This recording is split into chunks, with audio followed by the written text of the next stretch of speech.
Hello, and welcome back to Inside Boxing Throwdown. I'm Aurelio Martinez, Steven Johnson, and I'll tell you in this segment we're going to talk about our amateur scene. We always do, but beforehand, we want to talk about the upcoming fight this weekend. We have one that's going to be on HBO. Yes. And turns out that it's another. I don't want to say rising star. It's another star that's come to life. That just on the same hands we're talking about Triple G, another fighter that Steve is going to be awfully hard to beat. So let's go ahead and talk and take it away and let everybody know who we're talking about. We're talking about Terence Bud Crawford. You know, he's defending his WBO World Super Lightweight title. I was actually in Omaha when he won the title from Beltran. Back, I think it was in December, sometime like November, December of last year. But Terence Crawford he's a handful, though. He's already mentioned prominently, in not only in the lightweight, super lightweight title conversations, but in welterweight conversations. And rightfully so. Yeah, this boy is something else. He's got it all. Like we were talking about Chocolatito. He's just of the same mold there. He's got it all. He's got hand speed. He's got power. We've seen him get hit, and he recovers from and actually, he's one of those guys that's kind of a throwback. When he gets hit, it actually fires him up. Okay, yeah. And he's just dangerous at all time. Dierry is a guy that we know he's got heavy hands, and he's going to try to put it on Bud Crawford, and we'll see. I think the deciding factor with this is that Top Rank Bob Arum has decided that the people of Omaha were worthy of having this title defense there, and that's a tribute to them from the support that they showed when he won the title. And I like that. I Yes. like that, Steve, because so many people. It's hard for them to fight in their hometown because of the support, because of the lack of support, and there's not too many people that want to jump in and get the big money or the big venues and all that good stuff to support a fighter. So incidentally, they have to go out and fight elsewhere. Your Vegas, your New Yorks, or everyone else. And I like what's going on with Terence Crawford. He's fighting at home, Yes. and he's fighting at home where he's comfortable, and he can continue to build on his fan base, not only in Omaha but throughout the country and worldwide. Okay. That's right. Terence Crawford is one of them, what I call smart fighters. Okay, smart fighters. Okay, he's not gonna get on TV. He's not gonna talk a lot of smack. He's not gonna go up there and downgrade anybody. Yeah. Okay, he just doesn't do that. He just takes care of businesses. He's one of them fighters that just do their job in the ring. They're ring savvy. They got good eye contact. They know what to do. And they're just overall good boxers. Danny Garcia was another one where people don't see the flash in the ring. They don't see the thing, but they're sneaky good. They're sneaky good. And if you don't believe it, ask anyone that's fought them. The thing is about it's good that you mentioned Garcia in that too. We know that Garcia's dad Angel is the mouth there that has a lot of people turned off against him, but Danny himself, respectful. Terence Crawford, respectful, but both of them very confident. And very confident. And they should be confident because they're very talented. And when we talk about the face of boxing, we've got several guys now who can be the face of boxing. Yeah. We've already mentioned Triple G. We mentioned Gonzalez. Now we have Crawford, and Garcia. These are guys that, now that, things are starting to kind of, the dust is settling. Yeah, these are guys that we expect good things from, and I anticipate that. We got good stuff. So let's talk a little bit about the amateur scene. Yep. As you guys know, we said we were going to dedicate a segment to the amateur scene because we're all building up towards 2016 Rio de Janeiro, the Olympic Games. United States participated briefly in the 2015 AIBA World Championships that were held in Doha, Qatar. Yep. The United States went out early. They had 4 representatives that weren't able to make it any further. But of note is that this week we had an email sent, a newsletter from the USA Boxing. Yes. And USA Boxing Executive Director Mike Martino made the announcement that USA has several people, himself, Christy Halbert, Angel Villarreal, and Bo Campbell, along with the USA Boxing President John Brown, were putting together a new addition to the USA Boxing bylaws where they're making some rule changes, okay? And that is because they say they've been in contact with Kareem Bouzidi, who is the executive director of AIBA, and this all came at the direction of AIBA President Dr. Ching Kao Wu, and they said that they're going to work with the United States because the United States is embroiled in controversy.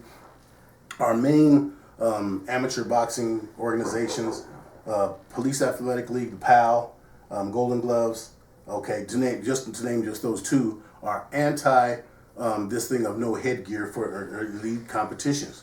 Now, this comment... You see my face already. Wait a minute. This is all lip service, guys. Well, hold on, I'm going to let him finish, but this is just lip service. The release from Mike Martino says that they're working to change these things, okay? But if you pay attention to what AIBA said, they said they're working with this, with USA Boxing. Here comes the kicker. But it's not going to affect the AIBA sanctioned events, okay? So that's just basically saying that you guys do what you want to do. As far as AIBA is concerned, in our events, if your elite competitors are not going to wear headgear. The wording was real simple, and they kind of snuck it in there after these 2-3 paragraphs of how USA Boxing was going to change the rules. And it's not about changing the rules; it's about AIBA accepting the rules, because here in the United States you wear headgear. Okay, that doesn't change. You're not going to change the rule to go back to what it's always been. It's never changed in the United States. Okay,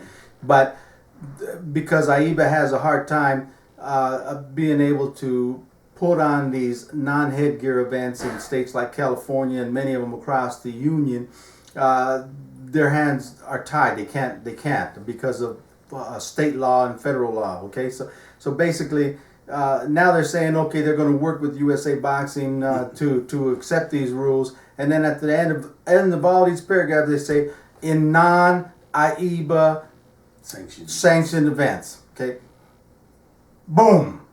So basically, it's all lip service. You have to stop falling for this junk, and it is junk.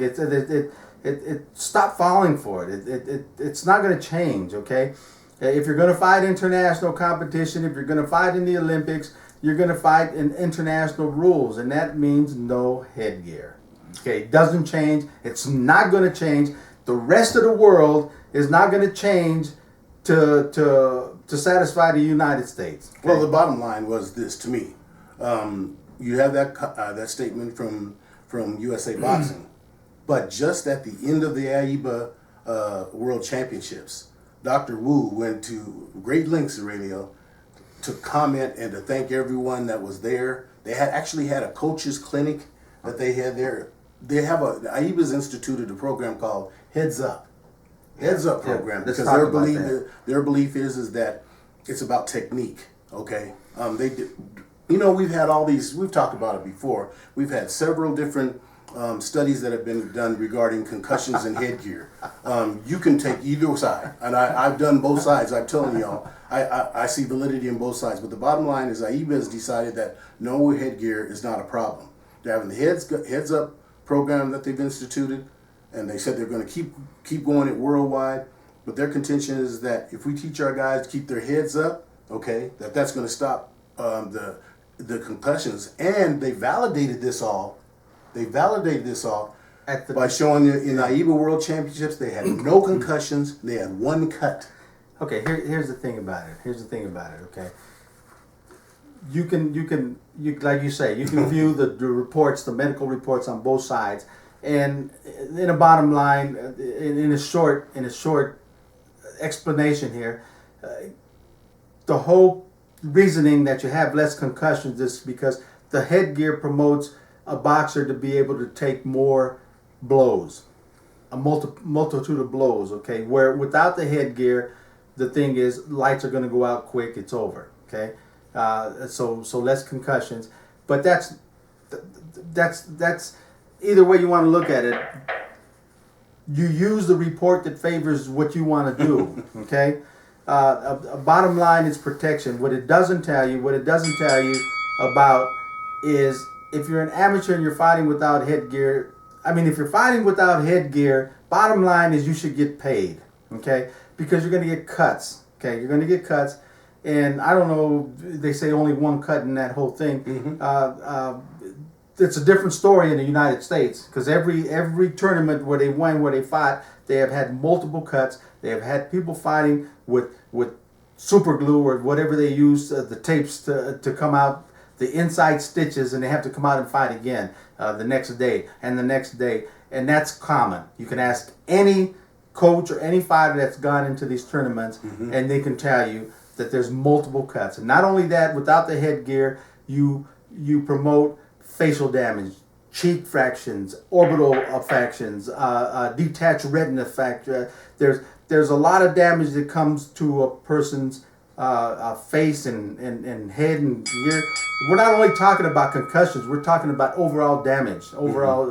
So, Steve, if you're going to fight without headgear, then you should get paid because you're taking a risk of a pro. And you see how the pros get damaged and they get the hematobans and all this stuff. But the pros don't even fight day after day after day. They fight one night, okay, and then they have time to heal. Once every 3-4 months. The way AIBA's structured to fight, if you fight in a 5-day tournament, you may fight 4 days and get cut in the first day or the second day, and you have to fight or disqualify yourself. Okay, so this is all lip service, is like I'm talking. It's not going to change, and something has to be done, and trying to trick the people is not the way to do it. Well, we'll talk about that more as we get in closer to the Olympics, because right now, folks, it's looking like the USA is really behind the 8 ball. Like I said before, behind. Dr. Wu has made it clear, and he did that as far back as 2008, 2009, what the intention of AIBA was. So all I can say in defense of AIBA is that they've been very transparent. The USA, obviously, USA Boxing's men, I should say. Let's make sure we're specific. USA Boxing men were, I guess, they figured that this wasn't going to happen and they didn't have to worry about it. Well, now they do, and I just hope it really doesn't affect our men. Our men are going to give it their all. We know that. We can't let it affect boxing in the United States. Well, we're gonna work. Our men are going to give it their all. And we just have to. Steve. And in closing, I'm just going to say, when AIBA first started all this, they knew somehow in the back of all their conversations that they needed the United States. They don't care about the United States, but they needed the United States. They needed that revenue stream that comes with the fans that pay good money, and the revenue that comes with the sponsorship in the United States. Okay, so that was their concern years ago. Now, that's a less of a concern because they have had overwhelming support outside of the United States and the rest of the world. Yes. So that has not become a factor anymore. So right now, as far as they're concerned, USA can die. Okay? Well, let me in saying that. I'm not going to go that far, but let me say this. In closing, the 2017 AIBA World Championships will be held in Hamburg, Germany. Okay? Yes. There was no mention of United States in that running at all. AIBA has moved forward. United States is going to have to work their way up to AIBA as far as the way it looks to me, and we'll see how it goes. Well, see, United States has to stop following. Okay. United States has to do what they do best and become a leader, a trendsetter. You do what you do best and do it here in the United States, and you're okay. I'm just telling you. Finally, if you do that and you produce top quality boxers in the United States, within the United States, sooner or later the rest of the world will say, hey, why aren't we fighting them people in the United States? Well, because they want to wear headgear. Okay. People ain't going to buy that no more. So anyway, it's bigger than we can imagine, and we're going to leave you with that. It's bigger than we can imagine, and we'll just keep you posted. All right, we'll once again, emails, questions, topics you'd like us to discuss, editor at insideboxing.com. Keep them coming. And as usual, we end all of our segments, this time in particular. Well, you heard what he was saying about AIBA. You better keep them hands up, baby. Keep them up, baby. Keep them up. Keep them high. Watch the body. Watch the chin. Chin down. Eyes up. Protect yourself, baby. Oh, man. Cover everything, man. All right, you guys.